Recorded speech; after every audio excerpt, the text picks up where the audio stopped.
Brought to you by Sonata.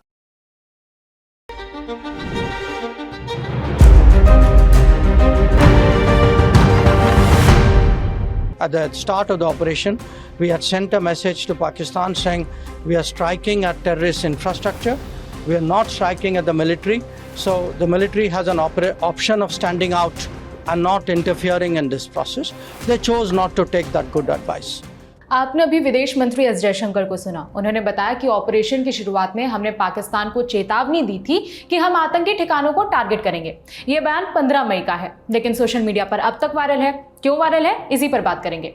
Congress सांसद राहुल गांधी ने सबसे पहले 17 मई को ये वीडियो शेयर किया था। लिखा था, हमारे हमले की सूचना पाकिस्तान को देना अपराध है। विदेश मंत्री ने माना कि भारत सरकार ने ये काम किया है। 2 सवाल हैं, इसे किसने अधिकृत किया, इसके परिणाम स्वरूप हमारी वायुसेना ने कितने विमान खो दिए।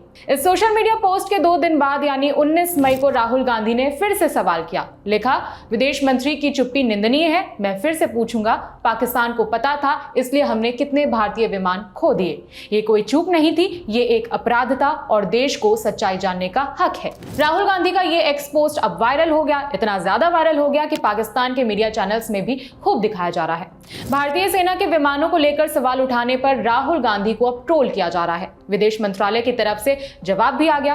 न्यूज एजेंसी एएनआई के मुताबिक विदेश मंत्रालय ने बिना किसी का नाम लिए कहा, विदेश मंत्री ने कहा कि उन्होंने पाकिस्तान को ऑपरेशन सिंदूर के शुरू होने के बाद ही चेतावनी दी थी, जो कि स्पष्ट रूप से ऑपरेशन सिंदूर के शुरू होने के बाद का शुरुआती चरण है। इसे गलत तरीके से पेश किया जा रहा है कि ये ऑपरेशन शुरू होने से पहले की बात है। तथ्यों को पूरी तरह से गलत तरीके से पेश किया जा रहा है।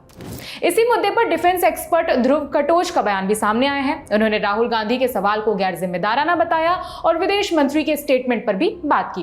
उन्होंने क्या बताया, वो सुनिए। The aim was to hit out at the terrorist camps, which was why the operation was planned in 2 phases. One, the first phase was that we would hit out at the terrorist camps of the Jaish-e-Mohammed, the Lashkar-e-Taiba and the Hizbul Mujahideen, which was why those 9 targets were chosen, which are the headquarters and other infrastructure. The second phase of the operation would take place depending on the Pakistani reaction. If Pakistan reacted, then they would be hit harder, and if they reacted again, we would keep escalating till Pakistan stopped. That was the plan. So at no time was any security or any aspect of our operational plans revealed to Pakistan prior to the event. They were only informed after the event, as the External Affairs Minister has so clearly stated. After the attacks went through on the 9 targets, Pakistan was told, this is what we have done. Don't react to this, otherwise you will get it worse. They chose to react, they got the punishment. I think Mr. Rahul Gandhi is being very irresponsible when he asks about Indian losses and casualties. इसी के साथ defence expert का कहना है कि राहुल गांधी को पूछना चाहिए था कि भारतीय सेना के टारगेट क्या थे और क्या वो टारगेट पूरे हुए। अगर वो ये सवाल पूछते तो हमारा जवाब होता, हाँ, हमें 100% सफलता मिली है।